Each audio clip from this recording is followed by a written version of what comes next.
Hello everyone, I'm Aisha from Group 17 and let me introduce you all my teammates.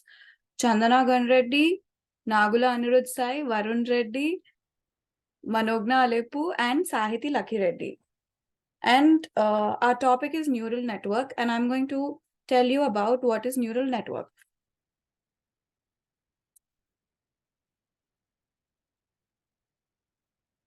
Neural networks. A neural network is a web of connected objects called as nodes, layers, where each node is in charge of carrying out a straightforward calculation.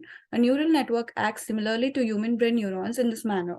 Unsupervised learning fundamentally uses a machine learning model, more specifically deep learning. Now, the difference between machine learning and neural networks. Powerful algorithms known as machine learning examine data, learn from it, and then use what they discover to uncover intriguing patterns. On the other hand, a neural network is a group of machine learning techniques that models data using graphs of neurons. Here, neural networks architecture, where we have three layers: input layer, hidden layer, and output layer. And the next slide will be explained by my teammate. Hi, this is Chandana. I'm going to explain about types of neural network. Feed-forward neural network. This is a fundamental neural network which can be found across the fields of neural networks. As the name implies, the feed-forward neural network only goes forward and it does not reach until the output node is reached. There is a little self-earning and no back input to help the nodes in the various tiers. So a feed-forward neural network is commonly seen in its simplest form as a single layer perceptron. In this model, a series of inputs enter the layer and are multiplied by the weights. Each value is then added to get a sum of the weighted input values. If the sum of the values is above a specific threshold, usually set at 0, the value produced is often 1. The single layer perceptron is an important model of feed-forward neural network and it is often used in classification tasks. The next type of neural network is multi-layer perceptron. This multi-layer perceptron is used to approach the fundamental rational. Here the data cannot be separated linearly. Each node in a layer has a non-linear processing activation functions. The sigmoid function, tanh function, rectified linear unit, and softmax are common examples of these functions. It is a supplement of feed-forward neural network. It consists of three types of layers: the input layer, the output layer, and the hidden layer. As shown in the figure, the input layer receives the input signal to be processed.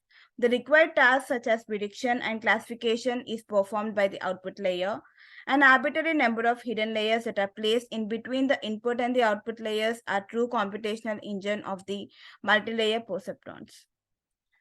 The next slide is going to be continued by my teammate. Hi, this is Manogna Alepu and I am going to explain you about recurrent neural network and convolutional neural network.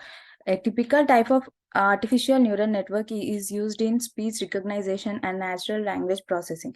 Is the recurrent neural network. Recurrent neural network identify patterns in data and utilize those patterns to anticipate the following likely situation.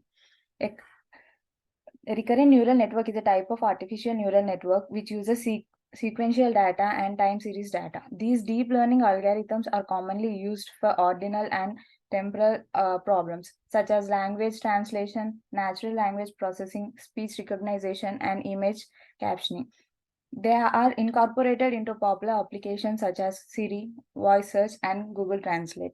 Next, I'm going to explain you about convolutional neural network. Convolutional neural network are one of the most common types of neural networks used in computer vision and recognize objects of patterns in images. One of their defining traits is the use of filters within convolution layers. Convolutional neural network is a network architecture for deep learning which learns directly from data, eliminating the need of manual feature extraction. Convolutional neural networks are particularly used for finding patterns in images to recognize objects, faces, and scenes. They can also be quite effective for classifying non-image data such as audio, time series, and signal data.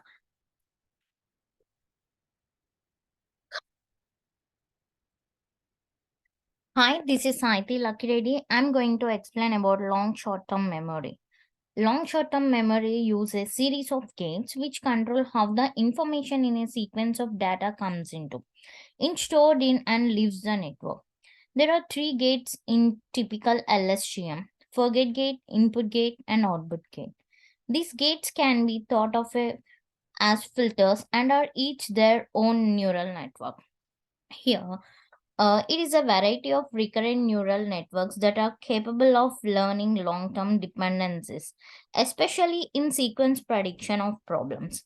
LSTM has feedback connections, that is, it is capable of processing the entire sequence of data, apart from single data points such as images. This finds application in speech recognition, machine translation, etc. LSTM is a special kind of RNN which shows outstanding performance on a large scale variety of problems. Here, it performs better in times when we require long term memorization. These kinds of data sets, it has more additional special units that can hold information longer. LSTM includes a memory cell that can maintain information in memory for a long period of time. That's why LSTM is better than RNN. How does neural network work? The input layer receives the data and sends it to a hidden layer. Each input is given a random weight by the linkages connecting of the two layers. After the weights have been multiplied with each other separately, a bias is imposed to each input. The activation function receives the weighted total. Which nodes should be activated during feature extraction is determined by the activation function. To deliver the result, the model uses an application function on the output layer. To cut down mistake, weights are adjusted and the output is backpropagated. Yeah, hi everyone. This is Varun. I'm going to tell about backpropagation. It is an algorithm used in artificial intelligence to fine-tune the mathematical weight functions and improve the accuracy of the artificial neural network outputs.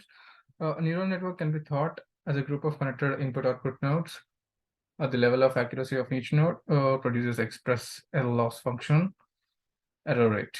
So backpropagation calculates the mathematical gradient of a loss function with respect to the other weights in neural network. The calculations then are used to give the artificial network nodes with the higher rate less weight than the nodes with the lower weights. So it is a methodology called chain rule to improve outputs. Basically, after each forward pass through the network, the algorithm performs a backward pass to adjust the model weights. The important goal of propagation is to give data scientists insight how to change the weight function, which will in turn change the loss functions and overall behavior of the neural network. It is used to adjust how accurately or precisely neural network processes certain inputs using gradient descent or whatever tactics you use. Let's move forward. So the upstream and the downstream are the key concepts in this. The upstream is the gradient which a node receives during the backpropagation. Downstream is the product of the chain rule between the gradient and the local gradients. Local gradients are the values which are calculated at respective nodes. Let's consider an example here. Consider a function f of x by z equals to x plus y into z. Here we have differentiated x, y, and z, and we have two layers, q and star. The plus and star here. The q is nothing but a function which is x plus y. Let's consider the values -2, 5, and 4. Here q is x plus y, f is q into z. Let's consider partial derivative at a node q. Dou q by dou x is equals to 1 because partial derivative of x plus y with respect to x is 1, and similarly with y, which is 1. Now we want to compute dou f by dou x, dou f by dou y, dou f by dou z.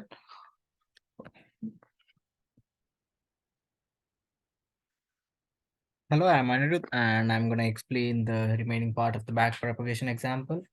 And in the backpropagation example, we'll start from the back and we'll update the nodes in each and every layer. So we start from f in this example, and the derivative of f upon f is 1, as we know. And then we move to derivative of z. Derivative of z is derivative of f upon derivative of z. And as we know in the example, the df by dz value is q. Q is nothing but 3. So we update the node as 3.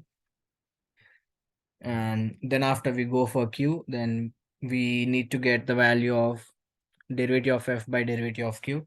And we can see here f by q is z and z is -4. So we update the value of node q as 4, -4. And then we go for y and x, and now we want the value of df by dy, but as we don't have the exact value of d of f by d of y in this 4, we will use the chain rule.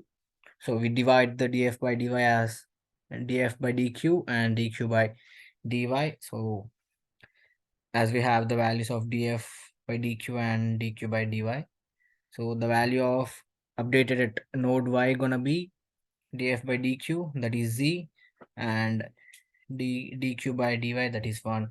We know the value of z is -4, and so the value of y gonna be 4. And the last step, we need to update the node x. And for node x, we need to do the same chain rule as we have done for node y, because we don't have df by dx. So we'll get df by dq into dq by dx. And df by dq is z and dq by dx is 1. So the value gonna be -4 into 1, and it's gonna be -4. And that's it about backpropagation. And these are few questions regarding our presentation. Please go through it.